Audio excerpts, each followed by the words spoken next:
मुजफ्फरनगर के थाना मीरापुर क्षेत्र में पुलिस और बदमाश के बीच मुठभेड़ का मामला सामने आया है। चेकिंग के दौरान संदिग्ध बाइक सवार को रुकने का इशारा किया गया, लेकिन वह भागने लगा और पुलिस टीम पर फायरिंग कर दी। जवाबी कार्रवाई में पुलिस ने बदमाश को घायल कर गिरफ्तार कर लिया। पकड़े गए आरोपी की पहचान नजर अब्बास के रूप में हुई है, जिसके पास से बिना नंबर प्लेट की बाइक और अवैध तमंचा बरामद हुआ है। पुलिस के अनुसार आरोपी पर कई संगीन आपराधिक मामले दर्ज हैं। घायल बदमाश को अस्पताल में भर्ती कराया गया है और आगे की कानूनी कार्रवाई जारी है।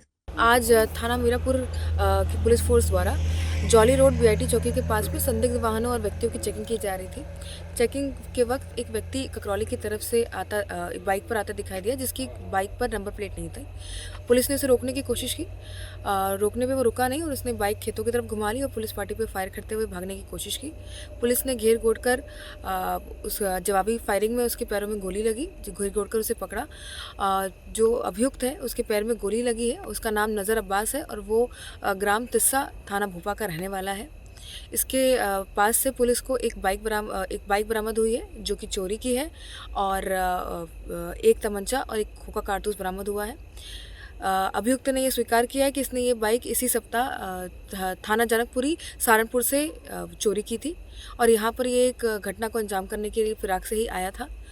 इसके अलावा इसके आपराधिक इतिहास के बारे में पता किया गया तो पता चला ये थाना जानसठ और थाना खतौली से गैंगस्टर है और इसके ऊपर दर्जनों से भी ज़्यादा चोरी के और लूट के मुकदमे भी पंजीकृत हैं।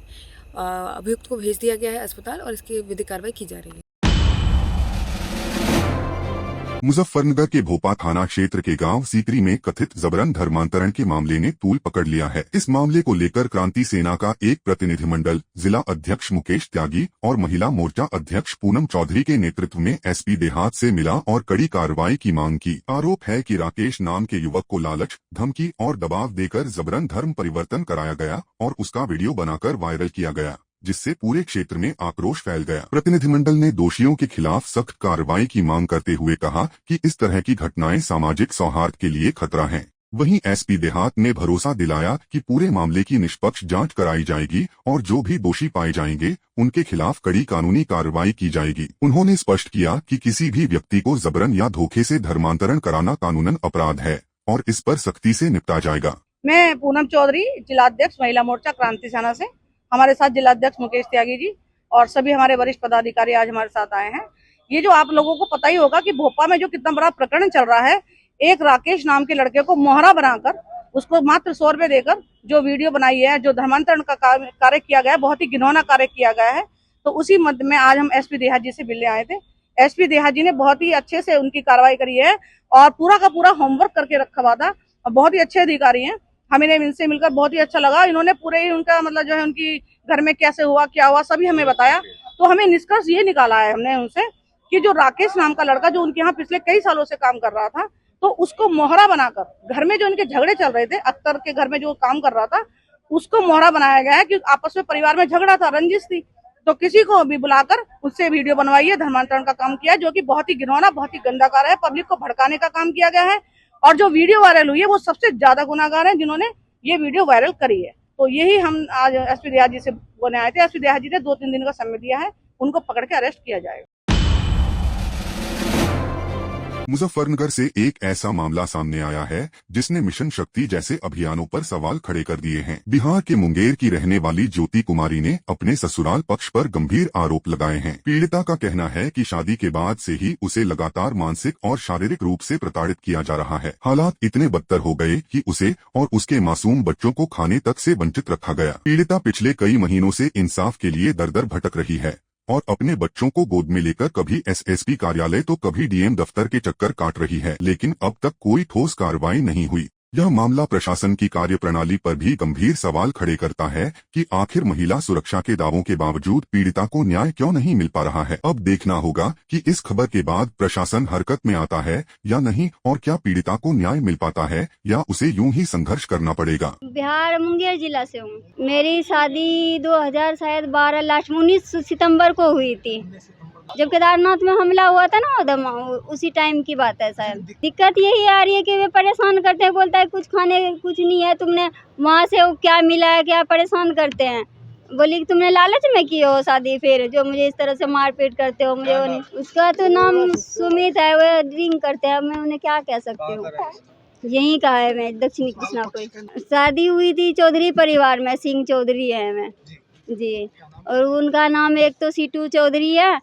जब मेरा हस्बैंड गुजर गया उनसे भी मांग भरवाई मेरी, उन्होंने भी छोड़ दिया मांग भर के, बोला हम नहीं रखेंगे, बदनाम कर दिया। और दूसरे के साथ में शादी करवा दी वो वीडियो बनवा के घर में, हाँ बेदखल करवा दिया, दूसरे ने भी नहीं रखा।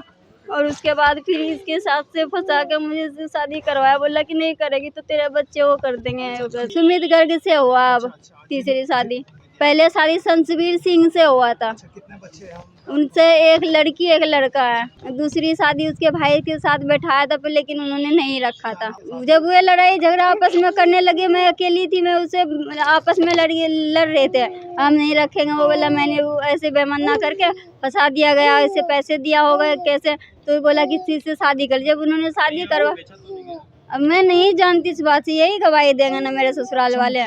यही लिखी हूँ, यही तो लिखी हूँ, यही लिखी हूँ कि मेरा मुझे अधिकार दिलवाए, मुझे नारी सम्मान, ये नारी शक्ति है, जो अन्याय हुआ है मेरे साथ आप न्याय करें। इस मिशन शक्ति चले, इसमें मैं हर आवाज़ उठाती हूँ, हर जहाँ पे भी नारा लगता है, तो जहाँ जहाँ होता है वहाँ मैं जाती हूँ। ये वाल्मीकि जी महाराज है ना हमारे, उन्हीं के पास रहती हूँ मैं, उनके यहीं दक्षिणी कृष्णापुरी में। पत्र के माध्यम से नारी सम्मान, यही मैं नौकरी मांग रही हूँ सरकारी, जो मैं इस बच्चों का गुजर बसर कर लूँ, मैं अपने पैर पे खड़ी हो जाऊँ। एक ही के हैं मेरे सुमित। एक्सपायर वो वाला तो एक्सपायर हो गया, तो पहले ऑपरेशन से हुआ था, ऐसे मारपीट करते, दूसरे ऑपरेशन से हुई, तीसरा ऑपरेशन से हुआ। बस एक पहले घर में एक भाई जब एक्सपायर हो गया, दूसरी उन पे बैठाया था, उन्होंने रखा नहीं था, फिर यही तीसरी शादी हुई। तीसरी शादी मैं, उन्होंने कोई जवाब नहीं दिया, कुछ नहीं। हाँ थाने गई हूँ, थाने गई थी, कोतवाली में भी गई, खाला पहाड़ में भी गई, नहीं किदवई नगर चौकी में भी गई हूँ। बोलते हैं कि आ जाओ, पकड़ लेते हैं, फिर छोड़ देते हैं। कार्रवाई करते हैं कि बुला लेते हैं, पता नहीं पैसे भर देते हैं, क्या होता है नहीं पता। गुजर बसर बस यही 10-10 रुपए करके आती हूँ, तो किसी से मांगती हूँ तो कर लेती हूँ, नहीं तो नहीं। बिहार की बेटी है, यूपी यही होगी जिसको करूँगी कि आप जो मुख्यमंत्री, आपको यही अधिकार है आपका, एक बेटी के साथ, ये बहू के साथ यहाँ उत्तर प्रदेश की जो हो रहा है ये सही हो रहा है आपकी नज़रों में, इसके लिए आप खड़े हो, ये इंसाफ दिलाइए। मैं तो सबको कहती हूँ कि मेरा साथ दीजिए, कानूनी कार्रवाई जारी रखे, जांच कीजिए इस बात का, क्या सच है क्या नहीं है। अब जब मैं सच का सामना करने के लिए तैयार हूँ, बिल्कुल पीछे नहीं हटूंगी, आगे बढ़ूंगी, बढ़ती ही रहूंगी, लड़ती रहूंगी, जब तक मेरे सीने में दम है, जब तक सांसें चलती रहेगी, और लड़ती रहूंगी मैं आगे, संघर्ष मेहनत करती रहूंगी। कोई गिनती नहीं है प्रार्थना पत्र का, मैं लिखती रहती हूँ। अभी तक तो नहीं मिला, थोड़ा कुछ मिला भी है। परशुराम जयंती में भी लड़ाई, बोली कि तलवार उठा, मैं भी झांसी की रानी बनूंगी, तलवार उठाऊंगी मैं, तो मेरा अधिकार है, मेरा दीजिए। जब सुबह से मैं बच्चों को लेकर शाम तक तुम्हारे पूजा करवाई हूँ, जब आरती के थाली में, वो मेरा अधिकार है, मुझे दीजिए। तो वहाँ 500 रुपये दे हुए, उससे ही अब तक गुजारा किया। भाई मेरे पास कोई रुपया पैसा नहीं है, जो मैं अब तक चला था, मेरे पास कोई रुपया नहीं है। इसका 3.5 महीना नहीं, मैं किसी के बकाये में नहीं दे रही हूँ बयान, मैं अपने हक के लिए तो नहीं पलटने की, यही बात अपने हाँ यही बात रखूंगी मैं। मुझे मेरा हक अधिकार मिलना चाहिए, और वे भी आके ऑफिस में गवाही दे और इस बात को कहे कि हाँ मैंने ये किया है, मैं सच से सामना करने के लिए तैयार हूँ, और मेरे ऊपर कोई खतरा नहीं होना चाहिए। लग रहा है कि खतरा हो सकता है, ऐसा लगता है कि जैसे कि क्या देख मरवा देंगे, क्योंकि मेरा पति कहता है कि वो तुझे मारने के लिए कहता है। क्यों मारने के लिए कहोगे, मैं क्यों मरेंगे, हम लड़ेंगे, हम अपने हक के लिए लड़ रहे हैं। बिहार सरकार से यही कहूँगी कि आपकी बेटी के साथ हमारे मुख्यमंत्री नीतीश कुमार जी हैं, उस टाइम नीतीश कुमार जी थे हमारे मुख्यमंत्री, हाँ तो ये बेटी के साथ क्यों अन्याय हुआ है, वे भी साथ दे मेरा, यही कहना चाहूँगी।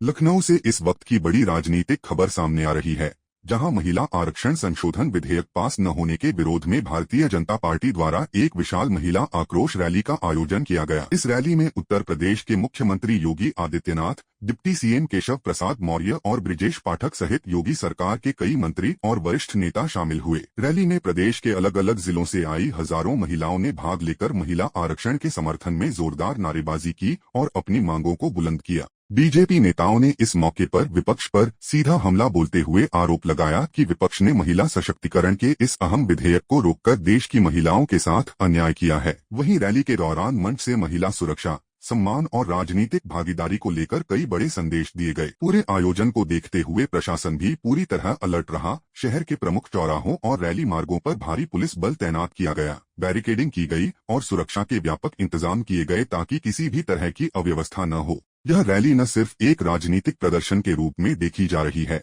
बल्कि इसे महिला सशक्तिकरण के मुद्दे पर एक बड़ा जनसंदेश देने की कोशिश भी माना जा रहा है। अब देखना यह होगा कि इस आक्रोश रैली का आगामी राजनीति और महिला आरक्षण के मुद्दे पर क्या असर पड़ता है। अहमदाबाद से बड़ी खबर सामने आ रही है, जहां FICCI अपने 100 वर्ष पूरे होने का ऐतिहासिक जश्न मना रही है। इस खास मौके की शुरुआत गुजरात से की गई, जहां लीडरशिप और इंडस्ट्री का भव्य संगम देखने को मिला। इस कार्यक्रम में गुजरात के मुख्यमंत्री भूपेंद्र पटेल, मुख्य सचिव NK दास सहित देश के कई बड़े उद्योगपति और फिक्सी के वरिष्ठ पदाधिकारी शामिल हुए। कार्यक्रम में अडानी एंटरप्राइजेस के डायरेक्टर प्रणव अडानी की मौजूदगी ने भी खास आकर्षण पैदा किया। यह आयोजन न केवल फिक्सी की 100 साल की यात्रा का जश्न है, बल्कि भारत के उद्योग और आर्थिक विकास की दिशा में भविष्य की रणनीतियों पर भी मंथन का मंच बना।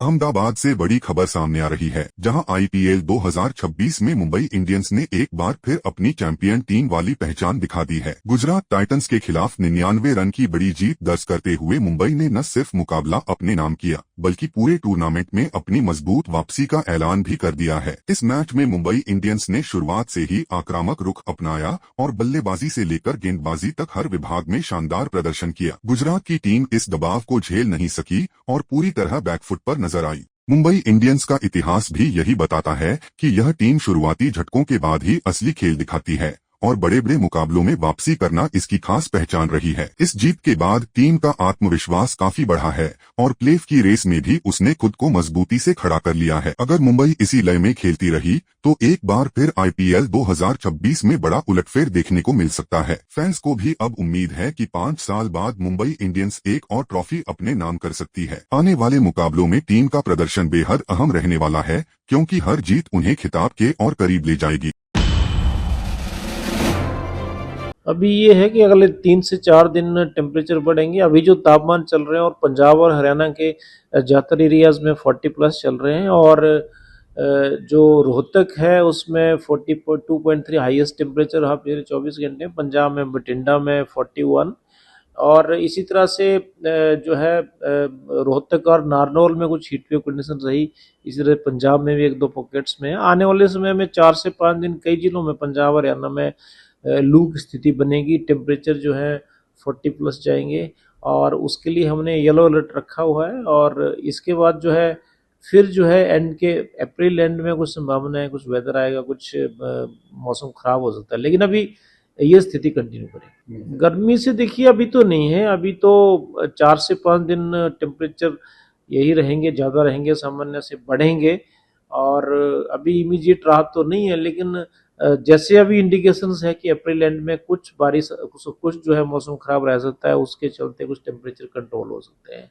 अभी तो इमीडिएट से 4 से 5 दिन जो है गर्मी हमें जो है सहन करनी पड़ेगी और ख़ासकर जो है क्योंकि ये टेम्परेचर दिन के टाइम में बढ़ते हैं 12 से 3 के बीच में, उसमें हमें थोड़ा सा ध्यान रखने की आवश्यकता है। पंजाब के नॉर्थ वेस्ट पंजाब है, फिर साउथ वेस्ट पंजाब है, ये ज़िले ऐसे हैं जहाँ पे टेम्परेचर ज़्यादा रहते हैं, जैसे बठिंडा है, फाजिलका फिरोजपुर बेल्ट है, फिर पटियाला संगरूर और इस तरफ जो है नॉर्थ वेस्टर्न पार्ट जो है पंजाब का, वहाँ पे ज़्यादा हमने फोकस रखा।